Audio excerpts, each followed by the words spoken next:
Baik, bismillahirrahmanirrahim. Assalamualaikum warahmatullahi wabarakatuh.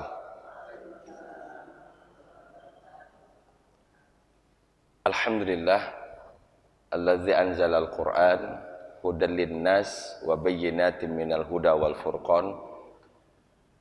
Asyhadu an la ilaha illallah wa asyhadu anna Muhammadan abduhu wa rasuluh la nabiyya ba'da. Qala Allah Ta'ala fil Qur'anil Karim, a'udzu billahi minasyaitonir rajim. Wa laqad yassarnal Qur'ana lidzikri fahal min muddakir. Qala Rasulullah sallallahu alaihi wasallam, majtama'a qaumun fi baitin min buyutillah yaqra'ul Qur'an tsumma yatadarasunahu bainahum illa nazalat alaihimus sakinah wa ghasyiyat alaihimur rahmah wa khaffat alaihimul malaikah wa dzakarallahu fi man indah.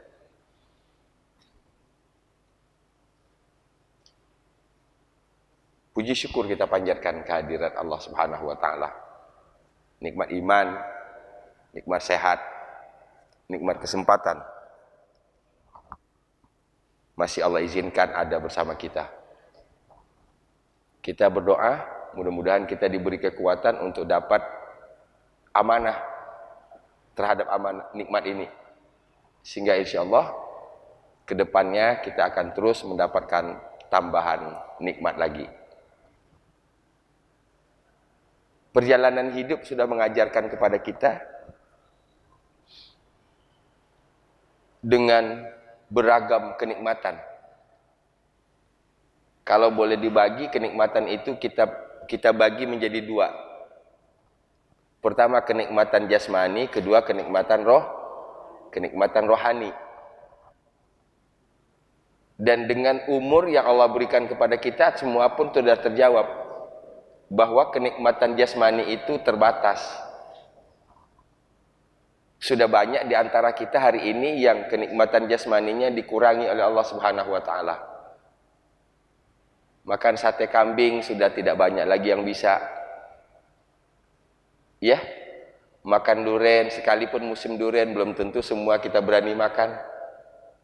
Sudah dicabut satu persatu kenikmatan jasmani. Kullu man 'alaiha fan. Itulah yang fana. Dan sedang menuju kepada kefanaan. Kalau hari ini kita masih kuat ngangkat 5 kilo, jangan berharap 10 tahun ke depan masih bisa kuat ngangkat 10 kilo. Dan jangan sedih, karena memang sudah ditentukan begitu oleh Allah Subhanahu wa taala. Kita sedang menuju kefanaan. Mana yang menuju kefanaan? Jasmani. Tapi di balik jasmani itu ada satu yang lebih kuat dari itu, yaitu rohani. Rohani inilah yang kekal. Khuliqal insanu lil abad walakinnahu intaqala minad dar ilad dar. Manusia sesungguhnya diciptakan untuk abadi. Yang abadi itu apa? Rohani. Ya. Hanya saja selama ini kita menjadikan rohani ini sebagai anak tiri. Dan dengan berjalannya waktu serta umur kita mulai memahami ternyata nikmat makanan sudah kita lewati, sekarang kita merasakan nikmatnya berkasih sayang, nikmatnya zikir, nikmatnya tadabbur, nikmatnya baca Quran. Nikmat inilah yang akan menemani kita di alam barzah. Nikmat inilah yang menemani kita nanti ketika berhadapan dengan sakaratul maut. Nikmat inilah yang nanti mengantarkan kita ke mizan. Nikmat inilah yang mengantarkan kita pada akhirnya ke surga dan bertemu dengan Allah Subhanahu wa taala. Amin ya rabbal alamin. Mudah-mudahan Allah beri kekuatan kepada kita untuk dapat merawat nikmat ini. Amin ya rabbal alamin. Kita buka dengan basmalah. Bismillahirrahmanirrahim. Terakhir sampai ayat ke-40.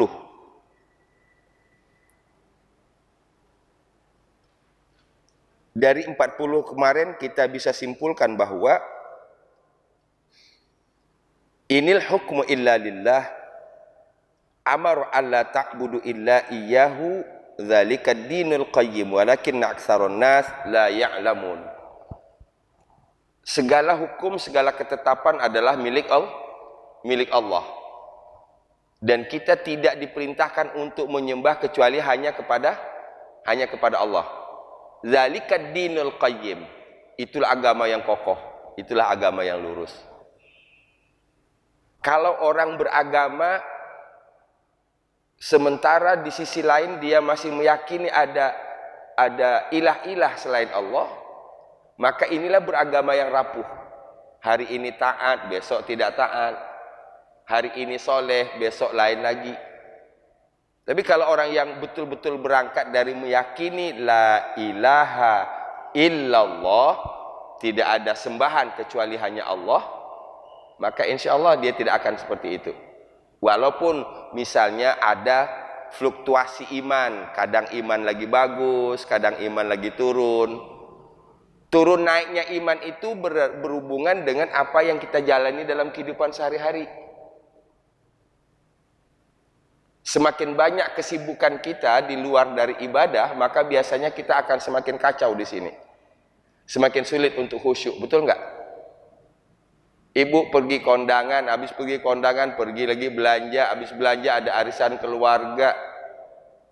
Habis itu ketemu lagi macet di jalan. Nyampe rumah sholat, coba kira-kira bisa gampang khusyuk nggak sholatnya? Nah, karena kita tahu, akhirnya kita tahu dalam hidup ini yang membuat pikiran kita menjadi tenang apa, yang membuat kacau apa, yang membuat khusyuk apa, yang membuat tidak khusyuk apa. Tinggal kita seleksi aja. Ya, tinggal kita seleksi. Oh, bukan berarti yang tadi tidak boleh, bukan yang tadi berarti tidak boleh, gitu ya. Karena di dalam setiap pribadi yang sehat itu tidak kurang dari 60.000 objek dalam sehari yang dia serap. Gimana coba ini kalau kita nggak punya kekuatan, ini gimana nggak kacaunya ini kita? Dari bangun tidur sampai tidur lagi 60.000 objek. Ngelihat daun bergoyang kita respon, ngelihat angin kita respon, ngelihat matahari cahaya panas kita respon, ngelihat orang pakai jilbab ungu kita respon. Semua direspon, masuk di sini semua. Nah, dalam banyaknya hal yang masuk, informasi yang masuk itu, sementara ketika sholat kita dituntut untuk khusyuk. Maka salah satu di antara maintenance-nya, pemeliharaan agar kita bisa khusyuk itu adalah mengurangi pandangan pikiran kita kepada hal-hal yang kita yakini bisa membuat kita sulit untuk khusyuk. Dengan kita begini banyak baca Quran, habis baca Quran, kemudian kita sholat, zikir, insya Allah akan jauh lebih gampang khusyuk. Amin.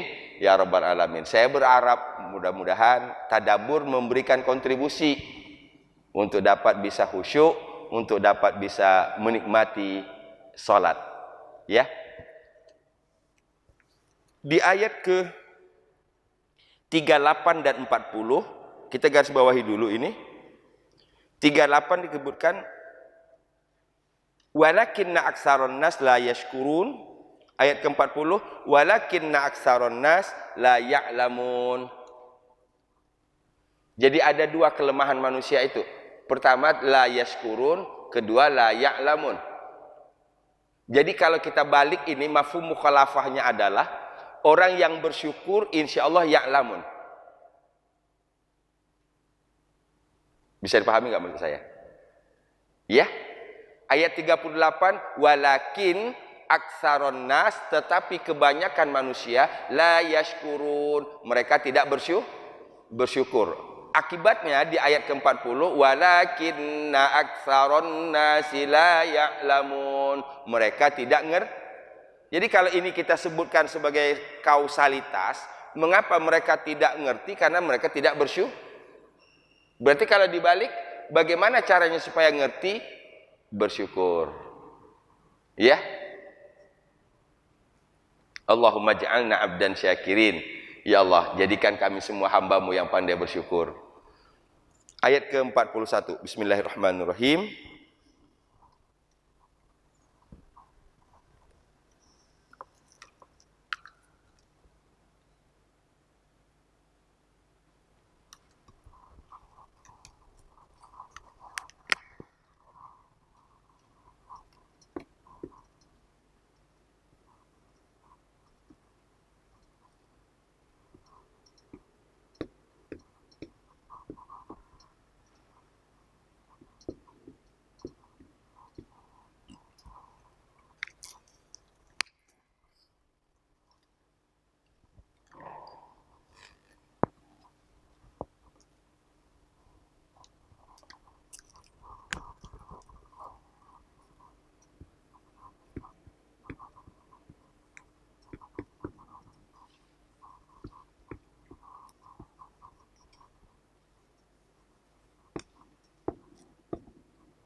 sahabat Quran yang dirahmati Allah Subhanahu wa taala.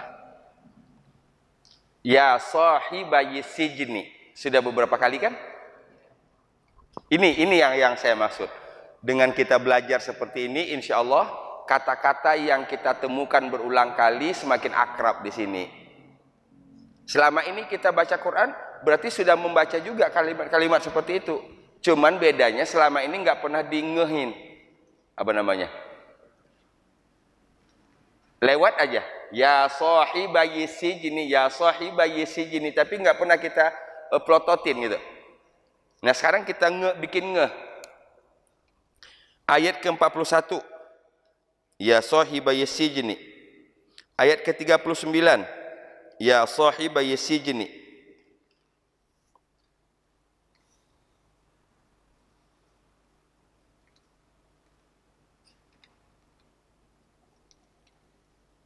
Udah dua kali.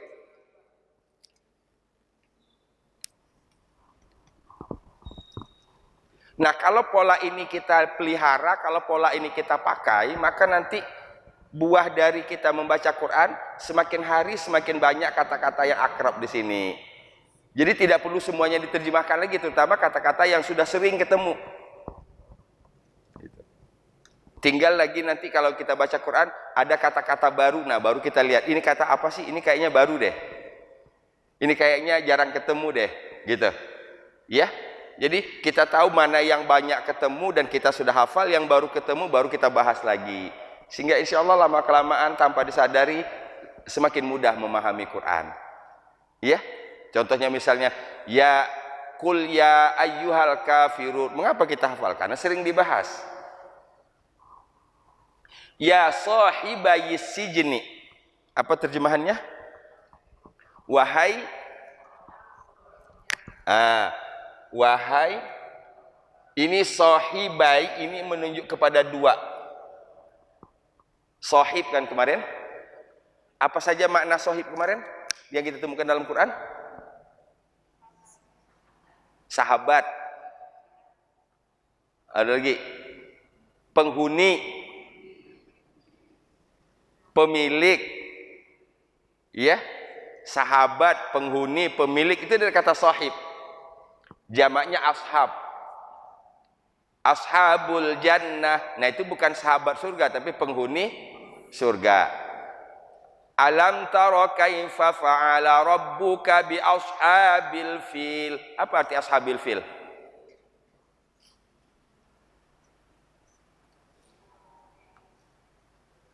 Silakan. Fil artinya apa fil? Gajah. Berarti ashabil fil tidak bisa juga diartikan pemilik. Lebih tepat di sana pasukan bergajah. Oh berarti udah 4 ini. Sahib itu bisa diartikan sahabat, sahib bisa diartikan penghuni, sahib bisa diartikan pemilik, sahib bisa diartikan pasukan di dalam Al-Quran. Ya, nambah inian kita.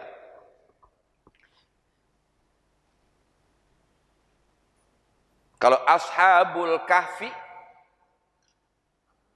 penghuni lebih cocok di sana.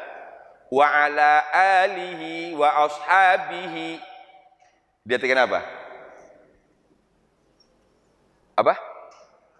Wa ala alihi wa ashabihi. Sahabat dan kepada keluarganya dan pada sahabat-sahabatnya. Satu, sahib aja dulu. Udah berapa luas di sini kita? As-sijni, penjara.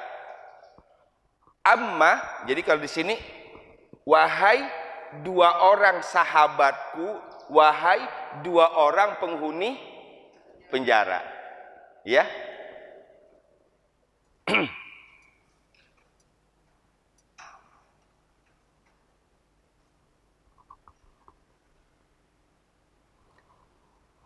Amma ahadukuma, amma adapun ahadukuma salah seorang, ahadu salah seorang, kuma kamu berduanya ini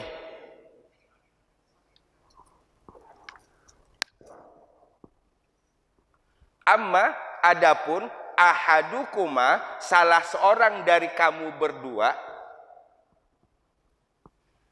Ini konteksnya apa? Ini dulu nih yang harus kita bahas. Ini konteksnya apa? Ini konteksnya jawaban Nabi Yusuf alaihissalam atas takwil mimpi dari dua orang penghuni penjara. Masih ingat mimpinya apa? Memeras khamar. Satu lagi, membawa roti di kepala, dimakan kan itu mimpinya. Nah, dia bertanya kepada Yusuf, ya. Ini jawaban Nabi Yusuf alaihissalam terhadap mimpi itu. Pertama, memeras aksiru khamro, memeras khamar. Berarti yang bermimpi ada berapa? Ada dua orang kan? Nah, di sini. Amma adapun ahadukuma salah seorang dari kamu berdua fayasqi fa maka yasqi memberi minum, sako yasqi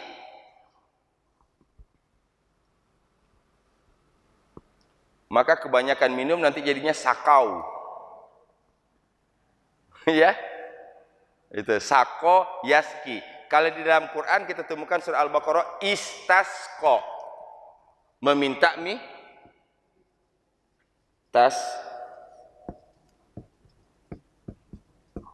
wa izistasqa Musa liqaumihi faqulna dhrib bi'asakal hajar. Bahkan salat untuk meminta hujan namanya istisqa. Ini dari kata ini. Istasqa yastaski, ini yaski dari kata sako.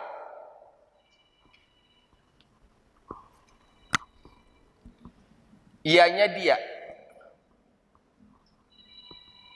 Fayasqi maka dia memberi minum.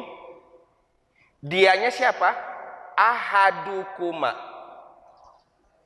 Oke, itu dia kata kuncinya.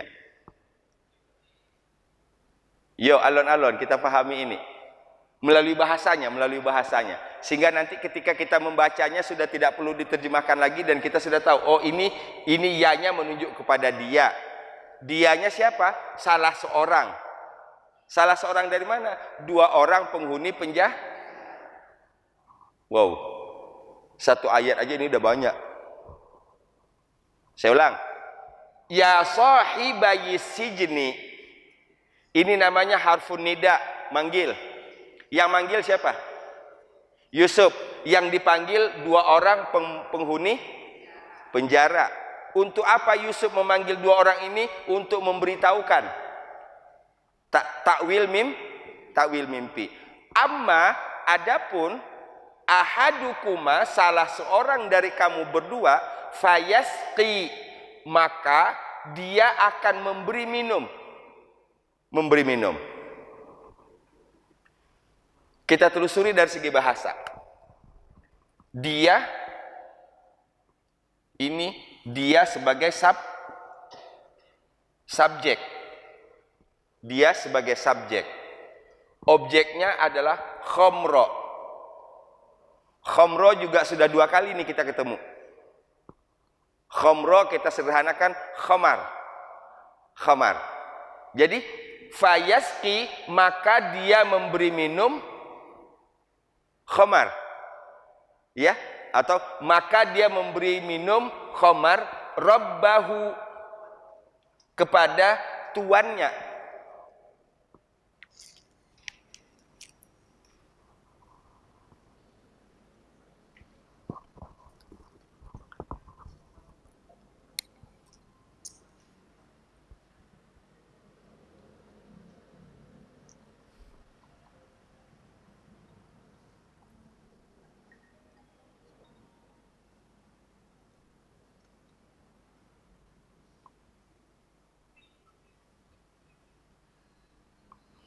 Ini jawaban dari Inni arani a'siru khamra.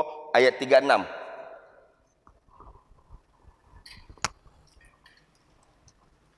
Jawaban dari ayat 36. Inni arani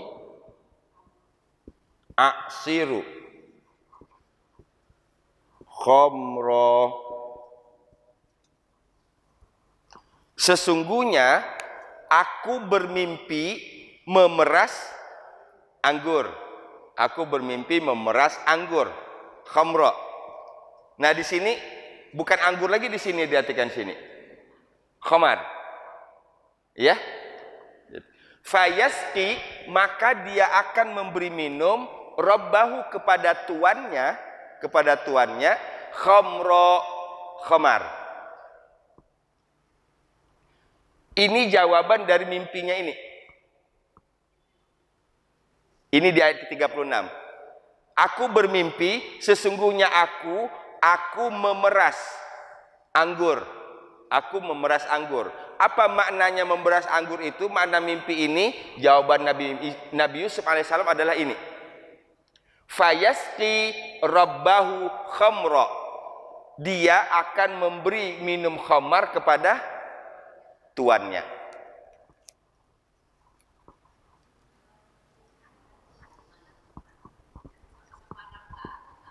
Oke, muncul pertanyaan. Rob,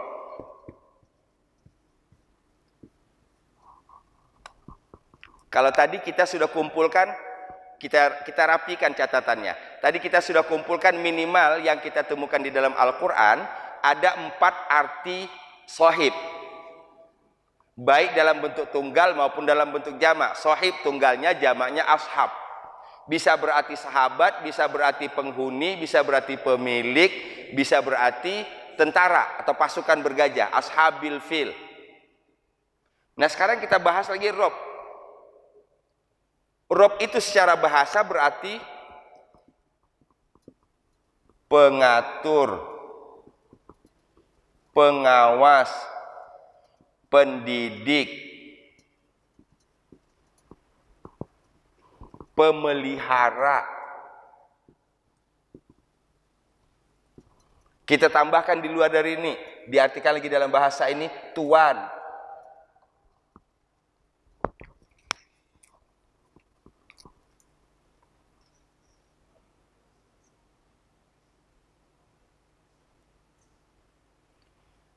Rob yang diartikan tuan juga sudah disebutkan di ayat sebelumnya.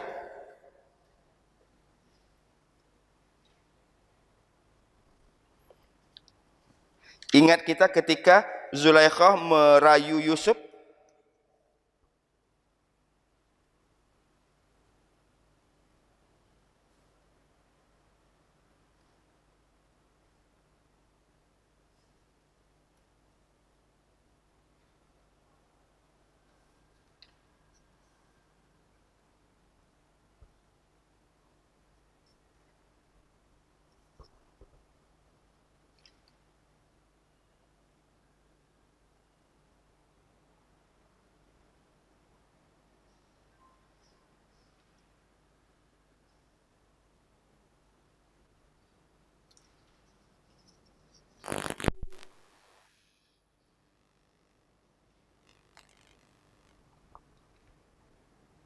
nah ini di ayat 23, innahu rabbi ahsana maswai.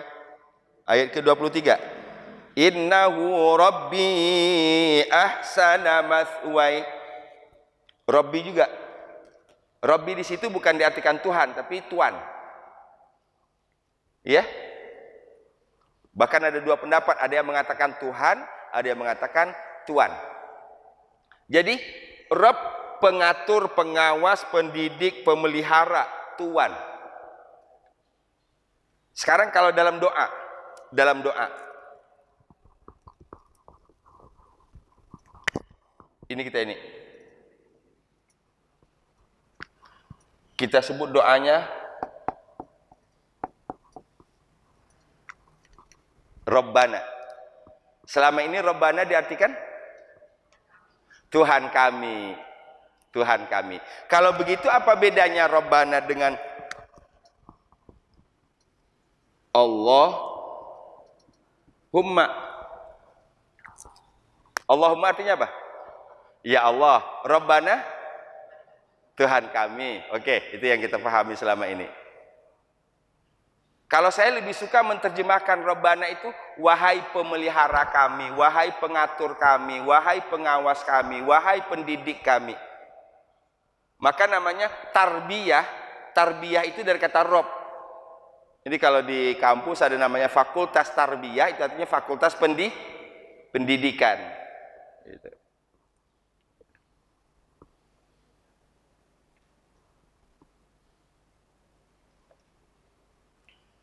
Nah, coba kita rasakan bedanya. Kalau kita menerjemahkan Rabbana, wahai Tuhan kami, satu. Sekarang kita bawa dalam bahasa tadi. Wahai pemelihara kami, wahai pengatur hidup dan mati kami, wahai pengawas kami, wahai yang mendidik kami dengan segala-galanya. Allah munculkan masalah, Allah munculkan masalah, Allah datangkan solusi. Allah gantikan siang dan malam, Allah gantikan musim panas, musim hujan. Ini cara Allah mendidik kita semua. Berubah status, tadi emak-emak, sekarang nenek-nenek. Ini cara Allah mendidik. Untuk memahami hidup. Bagaimana rasanya seorang nenek nggak bisa dirasain oleh ibu yang belum punya cucu. Betul nggak? Maka ada ungkapan orang Arab, a'lamu biha man ghassa biha. A'lamu biha man ghassa biha. Yang tahu akan rasa satu makanan adalah yang mencicipinya.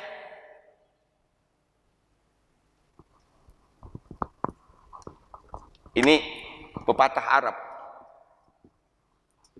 A'lamu biha man.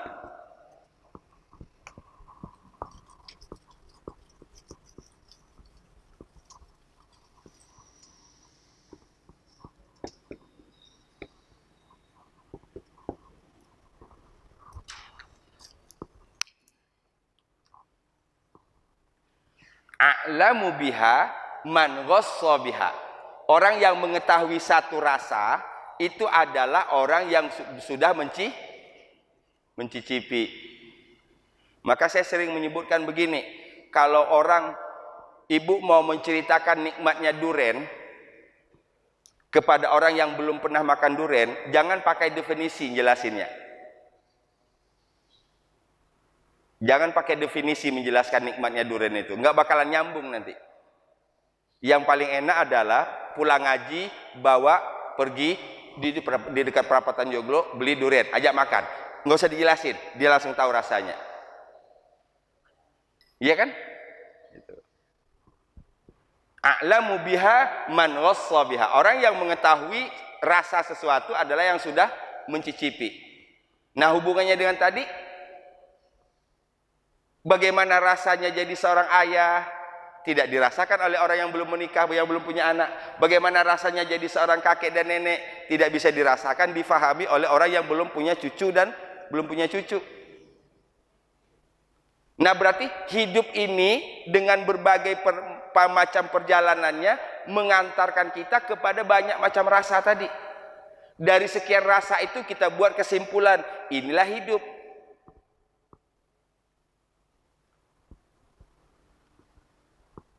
Ya Pak.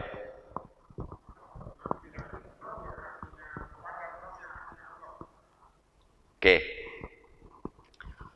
Bagaimana membedakan Rob yang diartikan dengan Tuhan dan Rob yang diartikan Tuhan?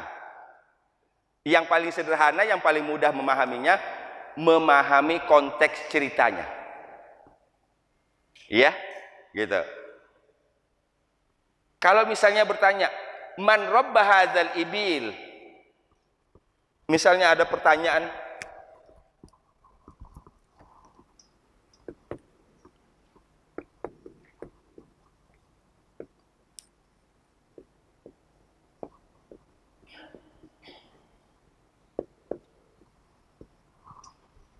apa artinya?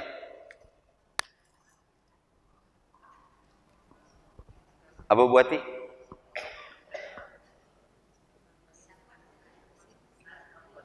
Siapa pemilik unta ini? Bukan siapa Tuhan unta ini, bukan begitu nanti. Bisa juga siapa tuan unta ini. Nah, kalau tuan kan untuk manusia enaknya. Kalau hewan masa-masa diartikan tuan, maka diartikan pemilik. Siapa pemilik unta ini? Man rabba hadzal ibil. Nah, gitu. Man rabba hadzal ibil, siapa pemilik? Robnya pemilik diartikan. Ya, atau tuan unta ini.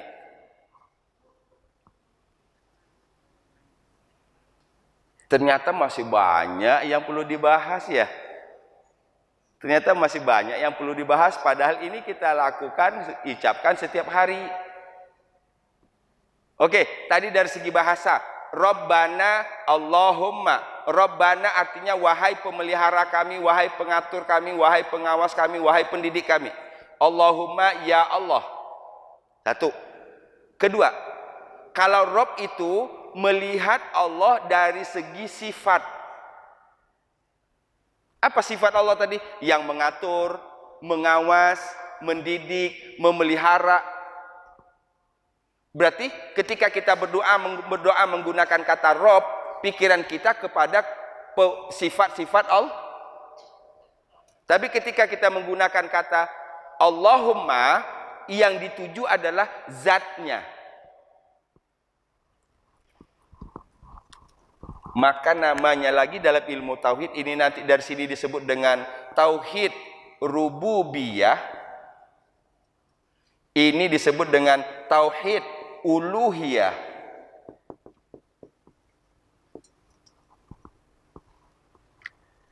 Rububiyah ini dari kata Rabb. Rabb rububiyah berarti pemeliharaan.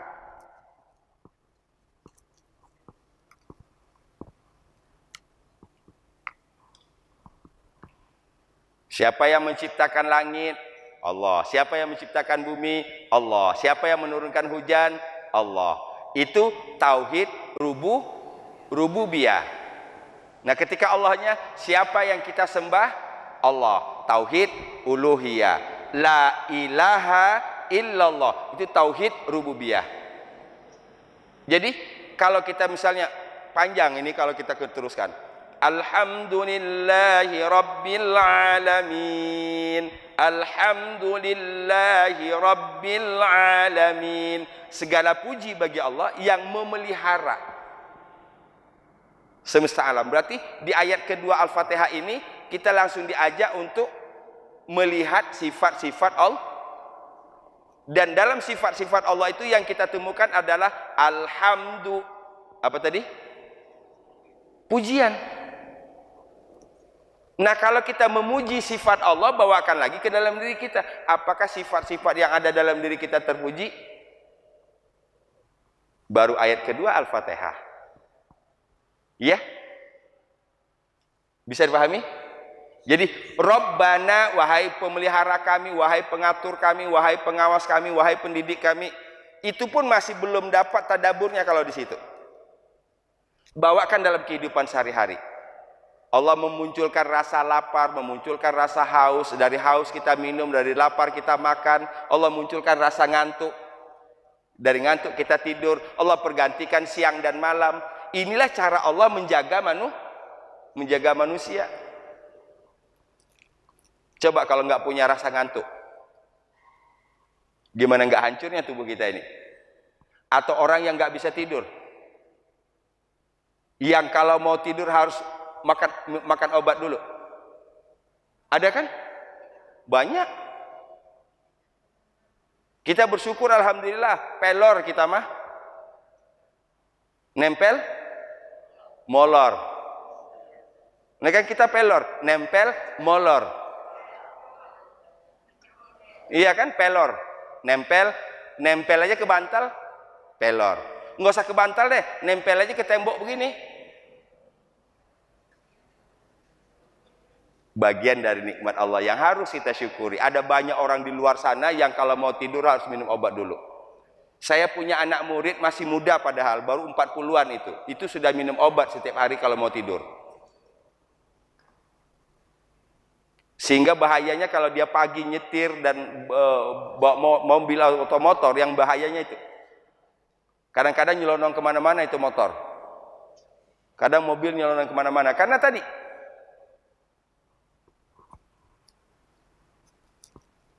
alhamdulillah.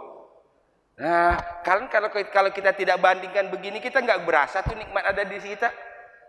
Kita selalu saja mencari nikmat itu sesuatu yang dalam pikiran kita yang kita nggak punya. Ya Allah, enak banget ya kalau orang punya duit banyak. Itu aja yang dipikirin kita. Sehingga nikmat di kita lupa. Punya duit banyak, mau tidur pakai obat dulu. Duit pas-pasan tapi nempel molor. Mana yang mau?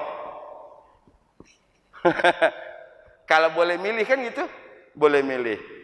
Punya duit banyak tapi malam susah tidur, banyak yang dipikirin. Kalau kita mau pikirin apaan? Sahabat Quran yang dirahmati Allah Subhanahu wa taala. Rob. Kita kembali ke sini ya. Kita kembangkan tadi makna Rob itu. Jadi sudah tadi ashab, sekarang masuk lagi Rob. Tambah banyak di sini kita. Ada dia diartikan dengan Tuhan, ada diartikan pemelihara, penjaga, pengawas, pengatur, pendidik. Tapi saya menyarankan ketika diartikan Tuhan, masukkan tadi pengatur, pengawas, pendidik, pemelihara. Masukkan itu supaya kita bisa merasakan dekatnya dengan Allah Subhanahu wa taala. Allah beri kita bernapas. Ini bagian dari rububiyah Allah, bagian dari pemeliharaan, bagian dari tarbiyah Allah. Allah pergantikan siang dan malam, bagian dari tarbiyah Allah Subhanahu wa taala. Jangan dikira pagi-pagi kita rutin ke belakang BAB, betul? Coba kalau nggak muncul-muncul rasa mau ke belakang. Itu nikmat. Pernah nggak kita selama ini merasakan bahwa itu nikmat?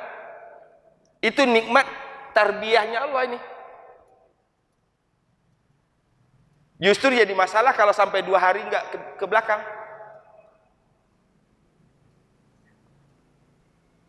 Pernahkah kita merasakan fabi ayyi ala'i rabbikuma tukadziban?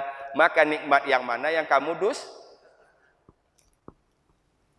Kita akan menjadi orang yang mendustakan nikmat kalau kita tidak bisa melihat nikmat-nikmat kecil yang ada di sekitar kita. Saya sebut nikmat kecil bukan berarti mau membeda-bedakan. Semuanya besar. Itu. Hanya kita saja yang membuat ini klasifikasi, ini nikmat kecil, ini nikmat besar. Saya kembali. Amma ahadukuma, adapun salah seorang, ahadu kuma, kamu berdua, fayasqi rabbahu khamra, maka dia akan memberi minum khamar kepada tuannya. Selesai satu. Kita balik ke sini lagi. Ini berarti saya anggap sudah hafal, artinya sudah tahu. Ya sahibayi sijni, wahai 2 orang penghuni penjara. Kalau misalnya wahai 2 orang penghuni rumah, jadinya ya sahibayil baiti, wahai 2 orang penghuni surga. Ya sahibayil jannati. Langsung bisa bahasa Arab.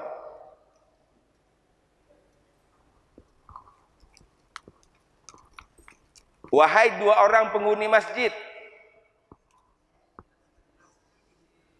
Ya sahibayil masjidi. Selama ini kita nggak pernah digituin, sehingga selalu saja ketika baca Quran itu baru kayak kata-kata baru, padahal sudah banyak ketemu, sudah sering ketemu. Masih ingat nggak saya beri ilustrasi dulu bahwa orang tadabur itu seperti orang yang seorang kakek sore-sore bawa motor dengan cucunya jalan sore. Seorang kakek jalan-jalan sore bawa cucunya pakai motor atau pakai mobil. Ya?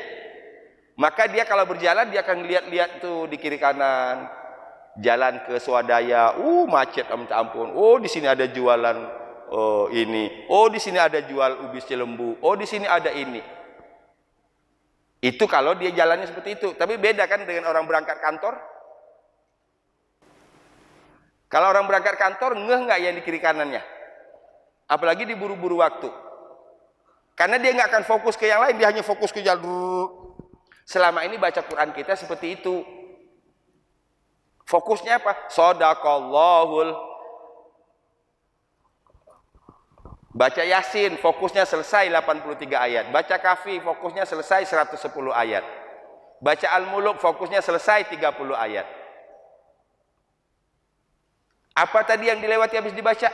Kayaknya kayak nggak baca sesuatu, karena nggak ada yang nempel. Kalau kita baca Quran, kemudian selesai Quran kita tutup, rasanya nggak ada yang nempel. Masya Allah, ini rugi. Yuk kita buat standar bagi kita. Saya rugi baca Quran kalau sudah baca tapi rasanya nggak ada yang nempel. Ini untuk tadabbur ya, ini untuk tadabbur. Rugi itu dalam artian tidak dapat untung banyak. Itu dia. Rugi yang saya maksud tidak dapat keuntungan banyak. Kalau cuma selesai tabarakalladzi biyadihil mulku wa huwa ala kulli syai'in qadir alladzi khalaqal mauta wal hayata liyabluwakum ayyukum ahsanu amala. Selesai. Shadaqallahul azim. Yuk dinikmati. Ini apa sih maksudnya ini? Misalnya di dalam surat Al-Muluk tadi, apa nih kata-kata yang kita munculkan rasa ingin tahu. Jadi begitu selesai nanti surat Al-Muluk kita baca, kita coba, tadi ini apa sih maknanya? Kita buka terjemahan. Enggak ngerti juga, buka tafsir. Enggak ngerti juga, WA saya, insya Allah kalau bisa saya jawab. Jadi muncul rasa ingin tahu. Nah sekarang ini kelemahan kita baca Quran tapi tidak kunjung muncul rasa ingin tahu. Mengapa? Karena target. Salah target. Targetnya selesai. Ya sahibayis sijni amma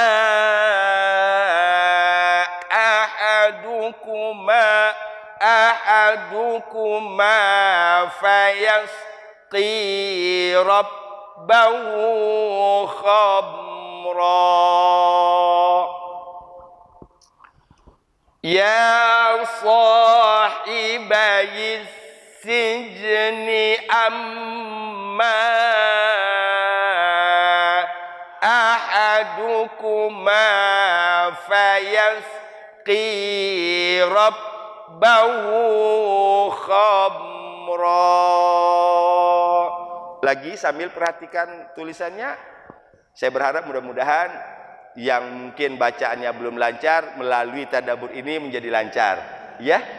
Jadi minimal itulah target kita. Yang belum lancar bacanya, yuk kita niatin dengan seminggu sekali, mudah-mudahan menjadi asbab kita lancar baca Quran. Ya sahibayis sijni amma ahadukuma fayasqi rabbahu khamra. Ya ya sahibayis sijni amma ahadukuma fayasqi rabbahu khamra. Cara menyebut ra. Dia bukan o. Apa bedanya? Kalau ro salah, mulut nggak boleh bulat ke depan. Karena dalam bahasa Arab nggak ada o. Dia a yang kedengarannya mirip o, baru benar. A yang kedengarannya mirip o. Ra Kan kalau ini ro. Beda? Gitu. Jadi ini jangan dibuletin. Fayasqi rabbahu khamra. Buka aja. Dikit buka, keluarin. Ra. Ya baca oh salah. Ya. Khab. Coba ibu setelah saya jelaskan, bedakan bacaan saya benar dan salahnya. Saya dengan dua cara. Pertama saya menghadap, kedua nanti saya membelakang. Ya. Asiru khamra. Satu. Asiru khamra. Beda bunyi enggak? Ini listening. Nah, baik ibu lihat mulut saya ataupun tidak misalnya. Fayasqi rabbahu